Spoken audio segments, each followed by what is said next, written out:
Thank you for staying with us. We'll now link up with Eshomo Moimodu and Tijesu Adeoye in our Abuja studio for FCT Brief. Good morning, guys. How are you doing this morning? Thank God it's Monday. Handing over the conversation to you now. Veronica, is it truly thank God it's Monday? Sure. It's good to be back. Good morning. Excited Monday morning. Well, the week starts off on a very serious note, so let's head into it. Good morning, everyone, and thanks for joining us on FCT Brief.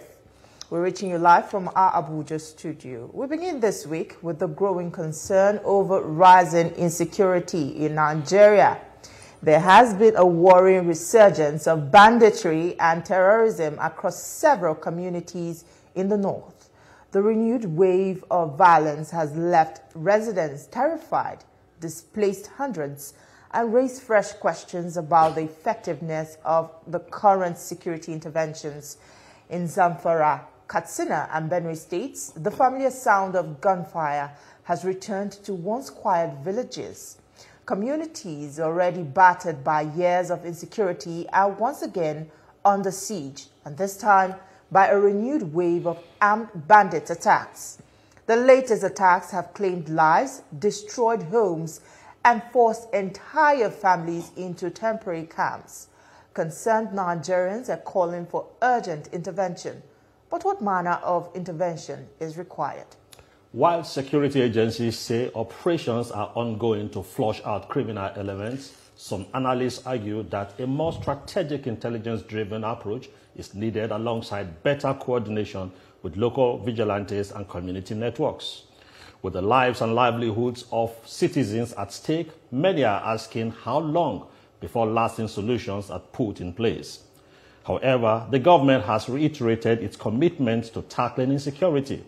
But for many affected communities, the need is urgent, and the time is now to get the police back to its combat readiness with a more strategic investment in equipping the Nigerian police and rebuilding the morale of its personnel. For more on this development, let's speak with a former chairman, Narcotic Drug Committees of the 9th House of Representatives, Honorable Francis Otta Agbo. Glad to have you on FCT Brief. Thank you very much. To our studio. Pleasure is mine. Thank you so much. Now, if oftentimes they say we need to overhaul the security architecture because of the back and forth with terrorism, banditry. Now, to you, what does it mean to overhaul the security architecture of Nigeria? Oh, thank you very much for the question. You see, one thing I notice about this country is we know the truth, but we keep avoiding them. The problem is not with the security architecture. You understand? The problem is we have been unable to know exactly what the billions, trillions of naira budgeted, and released to security agencies. We have been unable to know exactly what the money has been used for. And you say dog doesn't eat dog, but in this case, I want to tell you that overhauling may also be good, but that is not the main thing to be done. The National Assembly must sit up and oversight properly the security agencies. Ask yourself this question. What has happened to surveillance, intelligence gathering? I know very clearly that in the last 10, 15 years, or 20 years, so much have been released to security agencies for so many things. And you know what I'm saying. Until the National Assembly sit up and does its right oversight, nothing will happen. Now, this is the question. You will always see the bandits, whatever name you call them, they are mere criminals. We see them tread the path of the forest. We see them bearing a lot of dangerous weapons in the forest. They move from state to state. They even use telephony to negotiate for, ransom. What are the security personnel doing? So are you saying that this is just a lack of political will or coordination, or is it resources? The issue here is people who have jobs to do, who have work to do, have not been doing them correctly. Until the National Assembly sits up to say, okay, let's assume 1 trillion naira release to maybe the office of the National Security Advisor in the last 10 years, for example, 5 years. Until they sit up and say, ask the necessary questions. What was this kobo used for? What was this used for? Nothing will happen in our security architecture. So the problem is not really the issue of overhauling. Now, there's so much corruption in the country. Not with this government, it has been so. When people try to blame this government for one of some of these problems, I don't even agree with them because this government is just 2 years. Now, Honorable Ago, you're a member of the 9th House of Assembly. Yeah. This is the 10th Assembly. What was it like when you were there? Did you speak up? Or was it that voices have been silent in the National Assembly, that those who want to speak up cannot speak in terms of oversighting the security agencies? I spoke up. Even in the 10th Assembly, my former colleague, Yusuf Gardi, from Plateau State, my other colleague, Jaha, from Biu, in Borno State, they expressed the same concern I'm expressing. Just recently, I asked this question. You have been hearing of so much humongous money budgeted and released, procurement of arms, blah, blah, blah. Now the question is, what has been the fate of those releases? That is one. Number two, when you talk about attacks, there are attacks in Kaduna, attacks in Plateau, attacks in Benue, and the rest. How do these people carry out these attacks? Is it that they just fell from heaven and started killing people? They at least move from place to place, isn't it? They make telephone calls. Those people, even the criminals who kidnap people, are even in the forest. They operate as if they are in an empire of their own. People are bringing food. They are calling people to bring food to them. What are the security people saying? Are they saying that they don't have access to the telephones? What is the problem? I think this discussion should be more of what do we do, to really fortify the security of this country. Speaking about what to be done, the National Assembly is proposing another National Security Summit. Now, this is not the first time we're seeing summits like this. Okay, I would have asked, what has the past one yielded, and will this one be any different? If you go to my Facebook handle, I expressly condemned it. From the 6th Assembly to this very assembly, this 10th Assembly, there have been a litany of security summits. Why waste the taxpayers' money on summit? Why? You know what the issues are. But you know that Nigeria is under police. You know that a lot of people have said we should shift from the kinetic to the non-kinetic means. And discussions like this is a starting point. Don't you think that this can also play its own role in the whole chaos? No, it cannot, because we have had a litany, a galaxy of outcomes from security summits over the years. What is the same thing? Killings, ranching. Herders should ranch their cattle. It has always been the same. This one they are proposing can't bring anything different. The question, what to do here is that government should channel resources to recruitment of more police personnel. Channel resources to recruitment of the military personnel, so that we have more and more, security agents, going after these idiots and criminals in the forest and all over the place. I like the idea of Mr. President about the forest guard. As a young man in JSS 3, I knew a lot of things that the forest guards had done in those days. Very good. Kudos to Mr. President. But more and more resources should be channeled to the recruitment of more personnel. Because the problem here is this, sir. In most cases, you now see bandits come in their numbers, 50.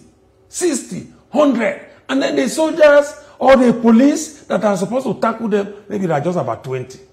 And these guys come with sophisticated weapons. So we have to embark on aggressive recruitment of more hands, and then buy the best of equipment. What the question is, what has been happening to those monies that have been released for the procurement of these things? And you know what I'm saying? You're a journalist, I'm a journalist like you.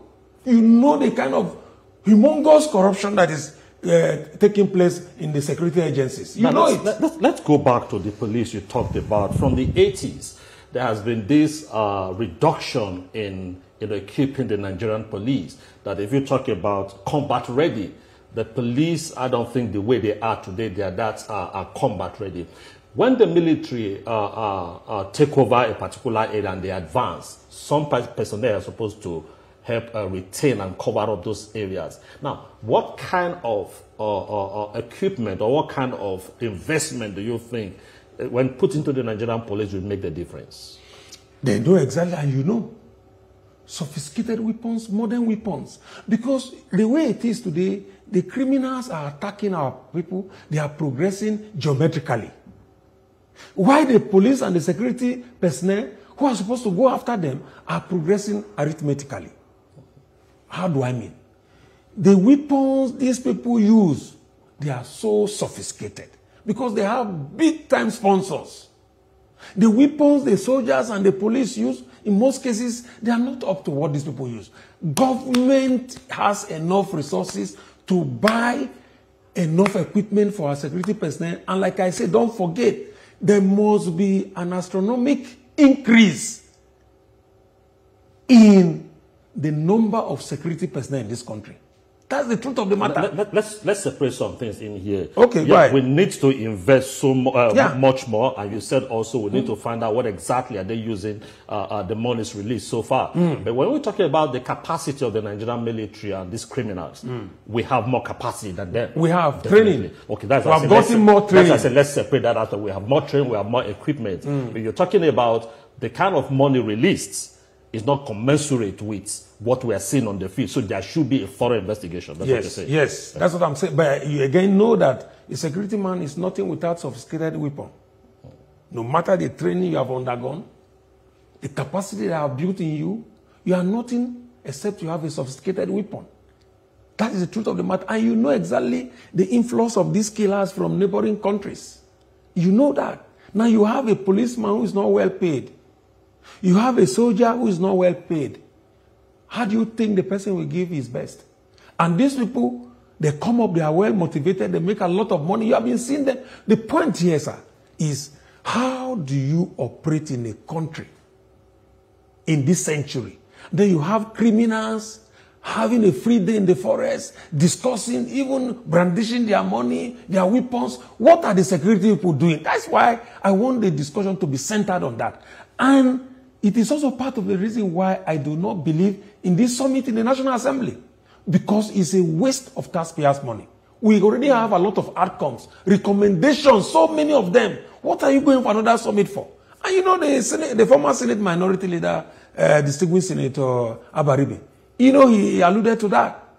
That's the truth of the matter. We did look in the National Assembly. You have a National Security Committee, you have Army Committee, Police Committee, Navy Committee, Air Force Committee. Then the sub-security committees like the one I headed, Narcotic Drugs Committee. You have Internal Affairs, where Civil Defense and the rest. So the problem of insecurity is not even a matter of president or governor. I told them the other time in Benue State. By the time the governor or maybe the president, give out their, political will, they come out, they chest out to solve these problems. Now, at our local security or at our local level, you also need the communities to buy into it. But first thing that we must do in this country, first and foremost, some people have also advocated that we can use education as a tool. Especially when you look at what is happening in the northern part of the country, where they deceive people. And I know very clearly, you and I know, that if those people were to be educated, there's no way somebody will come and tell you, go and blow TVC station, and that when you die, you are going to be enjoying with a virgins, So education is key. More and more investment in security architecture, very important. Massive recruitment. Instead of wasting money, all this money on security, blah, blah, blah. They should take it into these things. That is what we need. We'll still touch more on this, but that will be right after this short break. Don't go anywhere. We have more. Stay with us. Life is politics. In Nigeria, almost every part of our life. Our major currency unit is the Naira, while the minor unit is the Kobo. They are both in notes and coins. The Naira is more than just a medium of exchange. It bears the images of our heroes. So, stop abusing the Naira. It is a criminal offense to spray the Naira at events. Stop stepping on the Naira. It's not your enemy. Do not squeeze, ruffle, or write on the Naira. Handling the Naira with dirty or oily hands can deface the Naira. Love the Naira as you love yourself. Be a real Nigerian. This message was brought to you by the National Orientation Agency, NOA.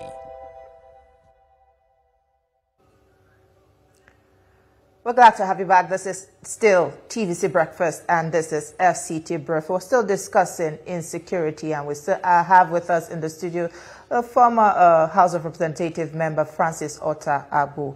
Now, I would like to know, as a former lawmaker, you've had access to security briefings that many, the average Nigerians may not have had access to.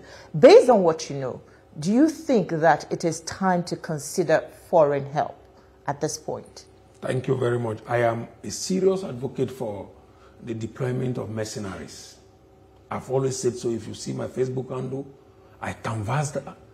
Now, the truth of the matter is that when you hear headers, farmers clashes, or Fulani headers, or whatever they call them, well, it is true, we shouldn't profile any ethnic group.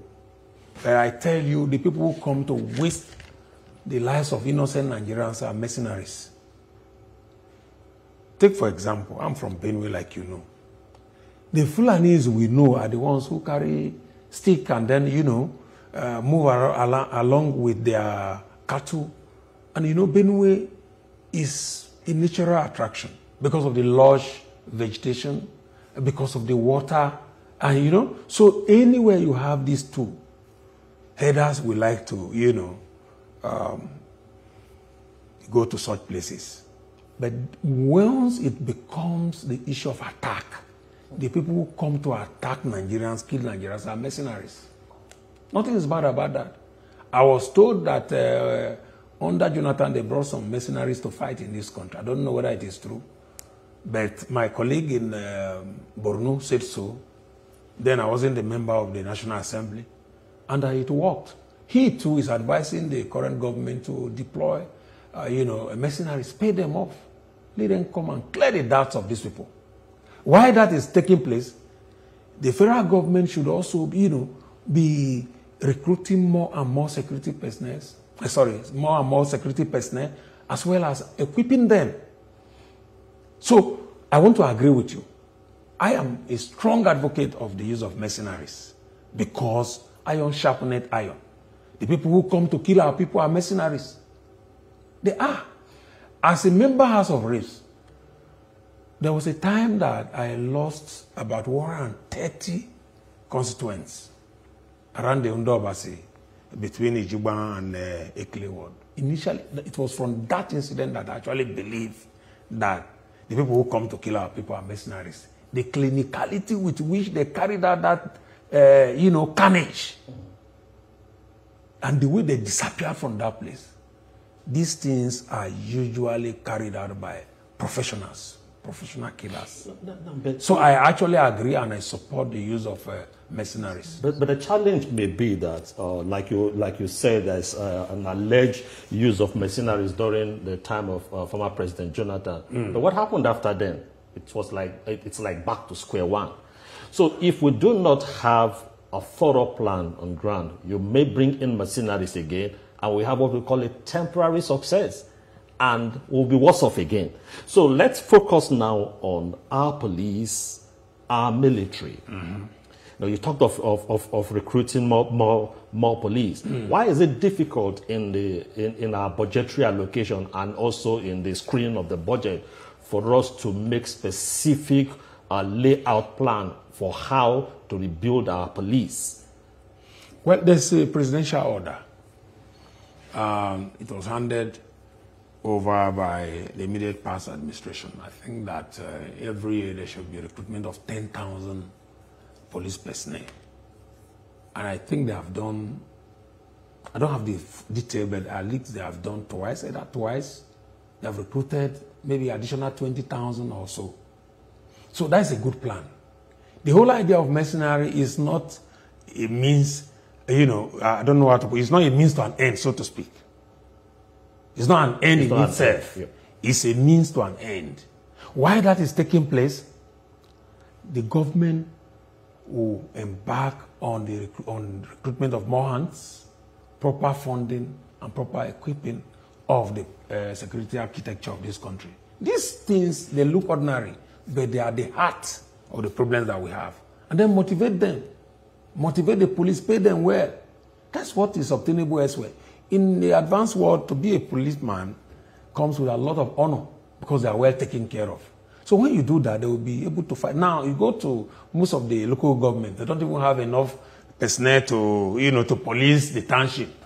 They don't even have, not to talk of going to the rural areas. And then the issue of military-civil relation is very good.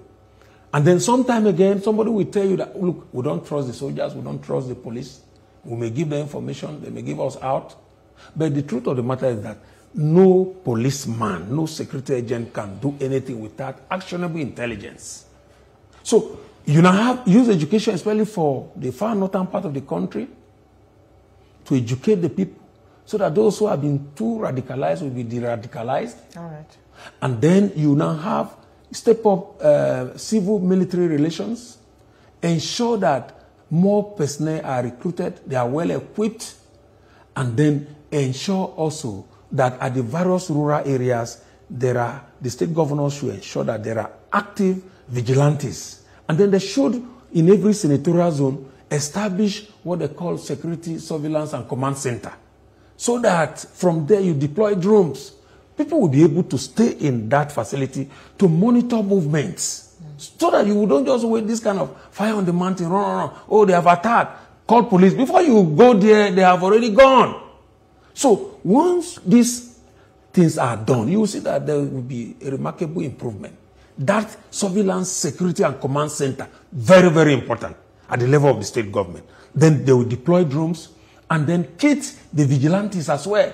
You understand? So while you have the conventional police soldiers doing their work, at the grassroots, at the hamlet level, you have those people too who are doing their bit. Because soldiers cannot actually penetrate all these rural areas. The Chief of Defense Staff recently blamed the insecurity on jihadist movements spreading from the Sahel region.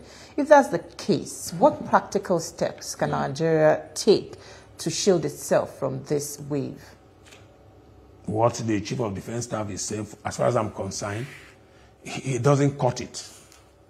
The military is there to defend the territorial integrity of this country, isn't it? Is it not their work? It's their work.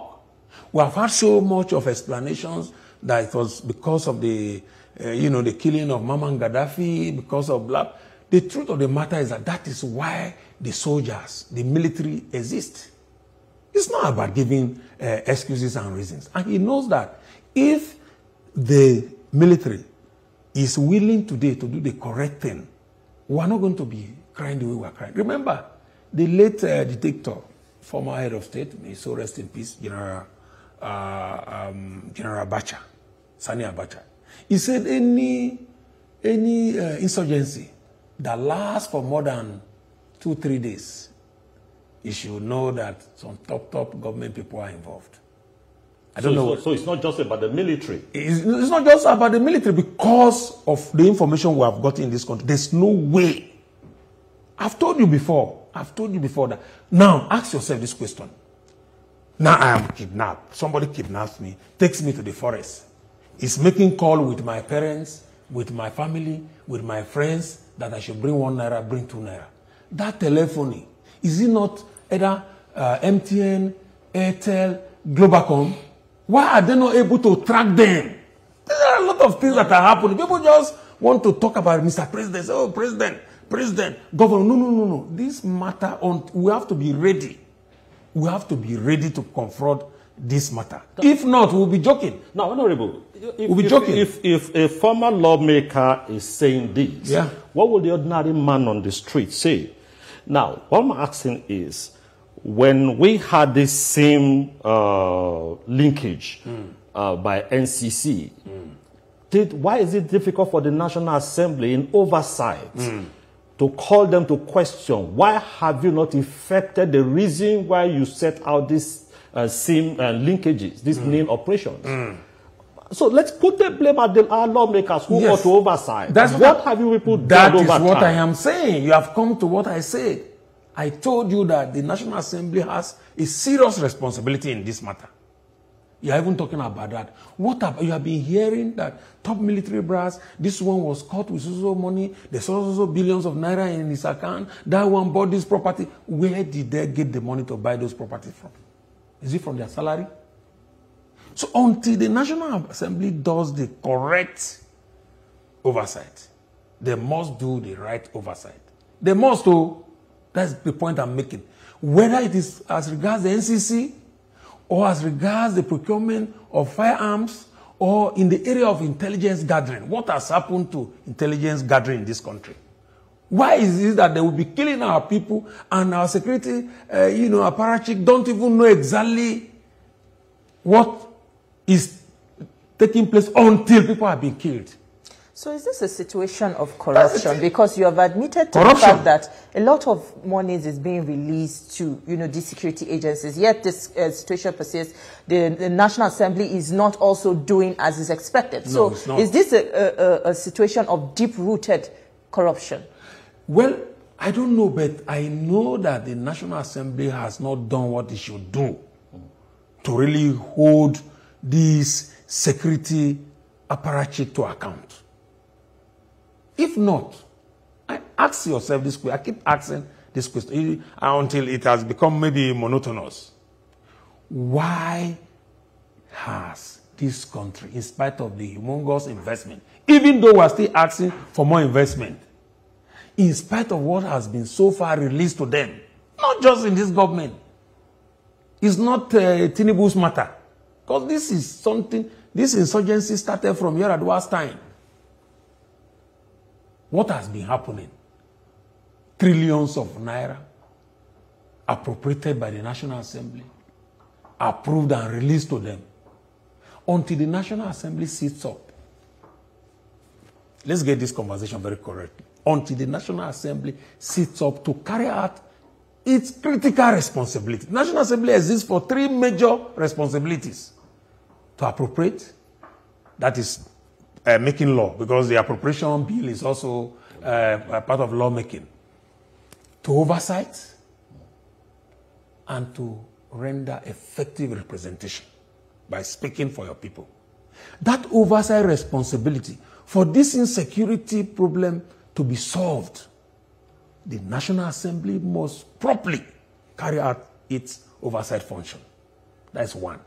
Number two, the federal government must invest seriously more investment in security architecture, motivate the security personnel, ensure that they are given the best of the best equipment to go after these criminals, and then embark on aggressive education.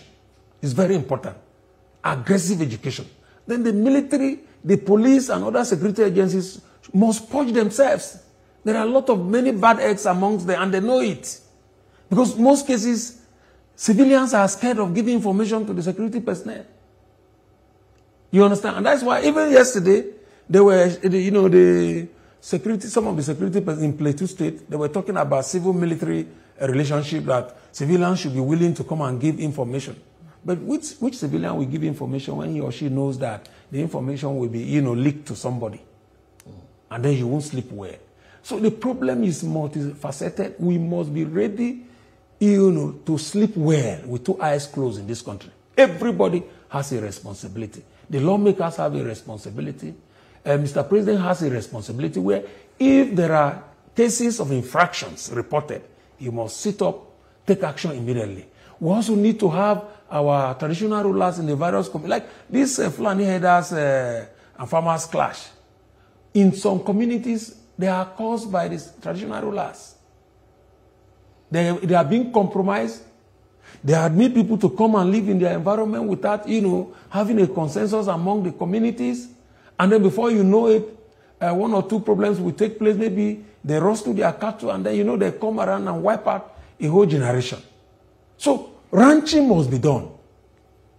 Ranching must be done by individuals. As for me, I don't believe that government should ranch cattle for anybody, because it's a personal business. It's like I have my own business that I do. Is government responsible for how I run my business? Another germane issue is the issue of our borders, because these attackers are believed to, infiltrate our borders because it's porous. Why do you think that Nigeria is unable to secure its borders fully? Why should we be unable to secure our borders? That's why we have immigration, we have custom, we have the military, we have even the NDLA. And the police. Why should we be unable to? That is squarely the responsibility of the government. If you don't have enough personnel, get more personnel. Get more personnel. That is squarely the responsibility of the federal government. And it lies in what I've told you. Get more and more hands, because they will tell you they don't have enough men. If there's an attack today, you call an area, what do you call it, DPO, divisional office. You call them. They will tell you they don't have men. Right now, there are only 3 in the police station. So how can they live? So, whether you like it or not, any way you go on this matter, we need more and more hands. All right. I must say thank you so much for your contributions on the program this morning. It was quite insightful. Thank you so much. And then I just need to add quickly to commend Mr. President for the kind of investment he's doing right now, because he has appreciated the problems. And then he's investing so much. I just want him to sit up, and the National Assembly leadership should also sit up to oversight these people, so that the investment of Mr. President I believe will all work out. concerned have heard you this morning. Thank you so much for your contributions. Thank you. Well, that's where we'll leave the conversation this morning. We'll now hand you over to our Lagos studio, where Veronica and the rest of the crew are standing by to continue with the rest of the show.